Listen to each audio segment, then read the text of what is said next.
Governor Romney has taken one position on in one race and another position in another race, depending on where he was running or who he was running against. And that just leads to timidity in his part and uncertainty and a lack of clear contrast between what we need in a presidential candidate, someone who has strong, bold convictions, someone who has the courage of those convictions to fight and even lose a race because you stood up for what you believe in. I hear this all the time from people that said, are you willing to lose to do what's right? I said, I've already lost and to do what's right. You have no question that I'll go out there and do my best to try to bring the American people together and do big things, and that's my objective. Okay, Senator Santorum, thanks so very much for coming to us after this debate. We appreciate it. And back to you, Anderson. Gloria, thanks. We've got a full political panel to put things in perspective tonight. We're going to be focusing on this all the way through to the 11 o'clock hour. Not just the debate, also Rick Perry's departure from the race today and his endorsement of Newt Gingrich. John King is going to join us, David Gergen, Ari Fleischer, Donna Brazile, Eric Erickson. We're going to check in with all of them next. We'll be right back.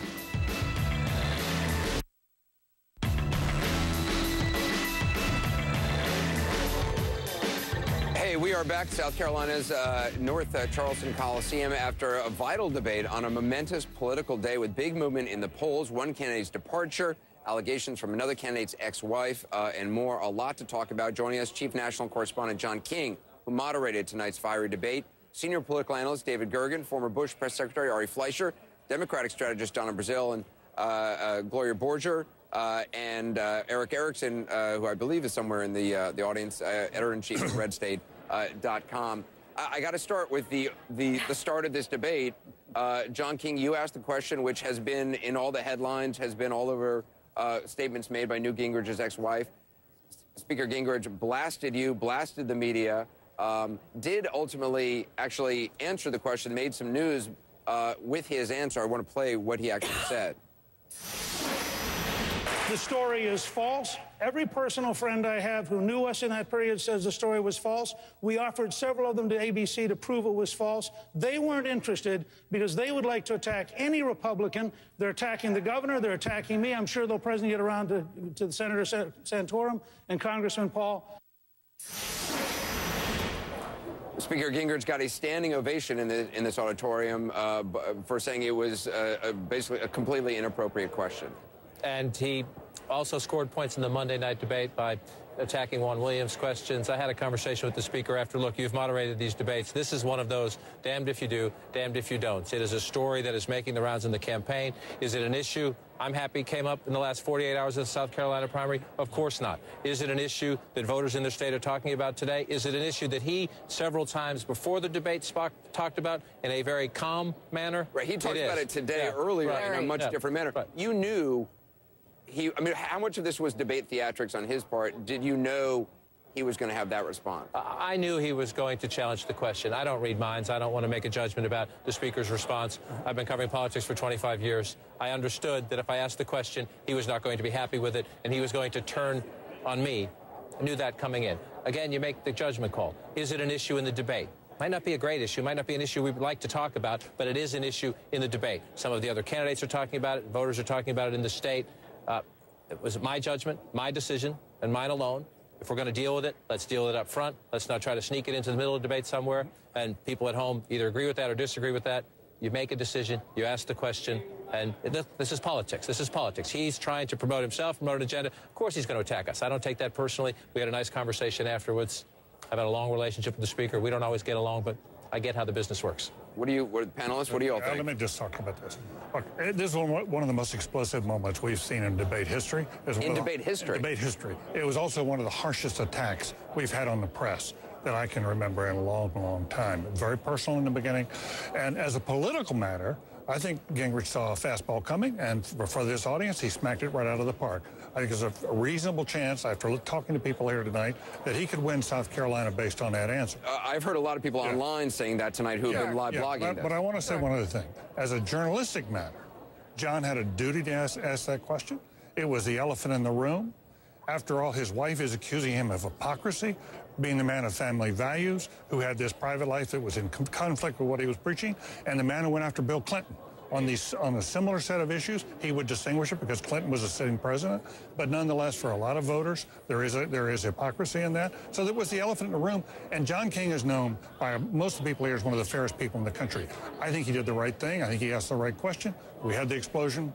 We move on. Anderson, you know, there is a short-term issue here, which is that I do think that Newt Gingrich's answer, attacking John, attacking the media, played well in this room and might very well play well in South Carolina. But there is a longer-term issue, and that's with women voters. He said his wife, the story is false. Newt Gingrich polls in this state twice as well with men as he does with women. And I think in the long term, say if Newt Gingrich wins South Carolina, goes on to do very well and continues, this could become an issue for women voters, obviously. Anderson, I think it's not the elephant in the room. The elephant in the room is the United States economy. It's the same thing that's in the room that's out of the room. It's debt, it's spending, it's the economy, it's jobs. And that's why I think the audience reacted, particularly for the first question out the bat. I think that it is something that had to be aired, and then Newt did knock it out of the park. But what Gloria's saying, there is also an element to that, too. Newt does have a gender gap. Newt does have a problem. And even though people here booed, and I think, frankly, it does tip the underside toward Newt, there is a broader issue about Newt's electability, and this is one of the factors that plays into it when it comes to Newt's character. Well, Rick Santorum also raised the other question about is he too risky? Does he say things unpredictable? We'll get to that later, but Donna, on this. But there's no question that he wasn't the only uncomfortable candidate up on the stage tonight. Mitt Romney had an opportunity to finally answer some questions about the economy, about Bain Capital, about job creation, and, of course, his own tax returns. And he decided to pivot by basically saying that I don't want to release my taxes because the Democrats might pick through it. I also thought that Mitt Romney was a little bit uncomfortable tonight as well. I was interested, though, when John followed up on the ex-wife question and getting Gingrich's response. Santorum did seem to try to say it was a valid thing for people to think about. Very interesting to see Mitt Romney's response, which played very well in this crowd, which was, let's move on. That's not, we shouldn't be talking about it. When a room boos like that, you know it's time to move on. He knows how to read a room. Right. I wondered if Romney, that was going to be Romney's response prior to the entire audience standing up and cheering. Right, but later on in the debate, it was interesting because Romney challenged Newt for challenging his integrity on the question of the abortion issue. So it was as if Romney was giving it to him in a funny way, but not directly on the wife. Are we all agreed here that it was the right question to ask and it had to be asked? I just want to be clear. I don't think it was the right sequence to ask it, with all due respect to John. I do think that there's a prioritization to federal issues in a presidential campaign. Right. And it is an issue. Although, just to push back on that, those are things which have been talked about. This is something which is new. It's in the news. It's timely. I think that's probably part of the thing. Look, this is a debatable question. Everything we do in our lives is debatable. We are in the public domain, and some people at home think fair questions. Some people at home are outraged.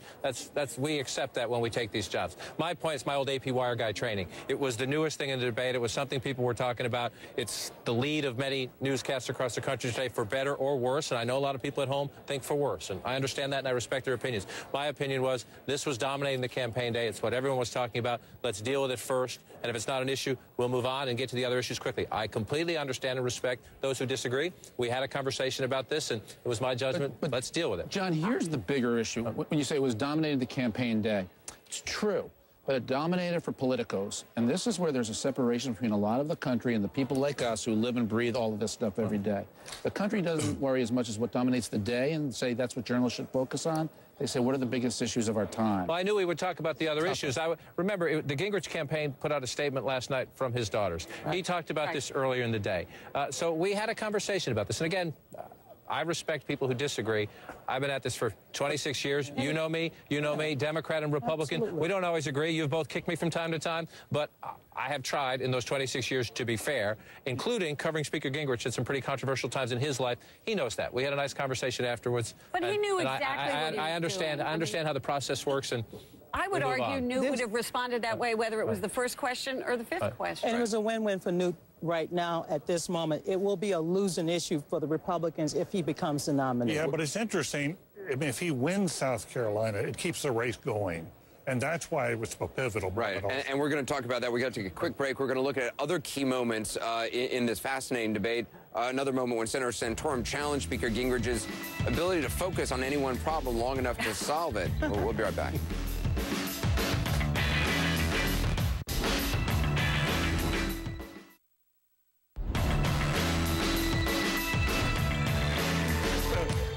Welcome back to this special edition of 360. Less than 36 hours before South Carolina's primary. There were so many key moments tonight for just about all the candidates. We're here with the entire panel: Gloria Borger, Donna Brazile, Ari Fleischer, David Gergen, John King. Also, Eric Erickson, editor-in-chief at RedState.com, is here. Eric, you weren't part of the previous conversation. Your thoughts on tonight's debate?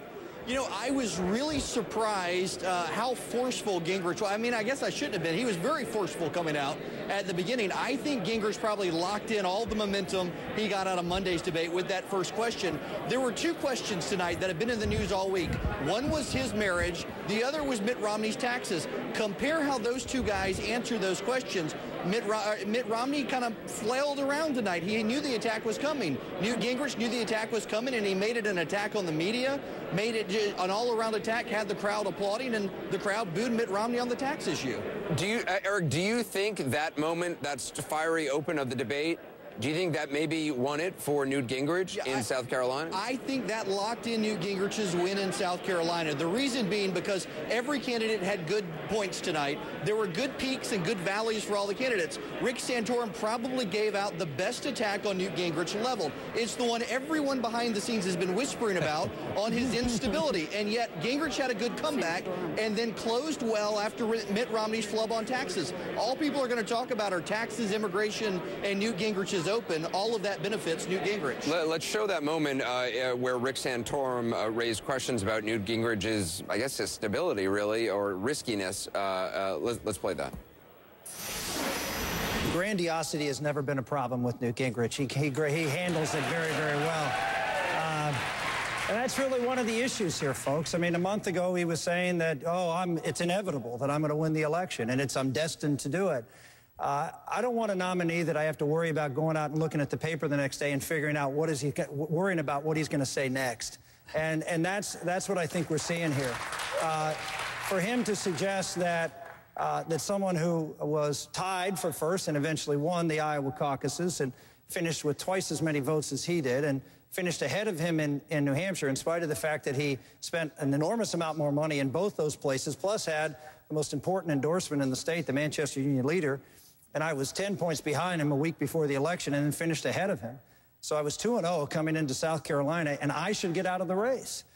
These are not cogent thoughts. I think grandiose thoughts. This is a grandiose country of big people doing big things, and we need leadership prepared to take on big projects. You are.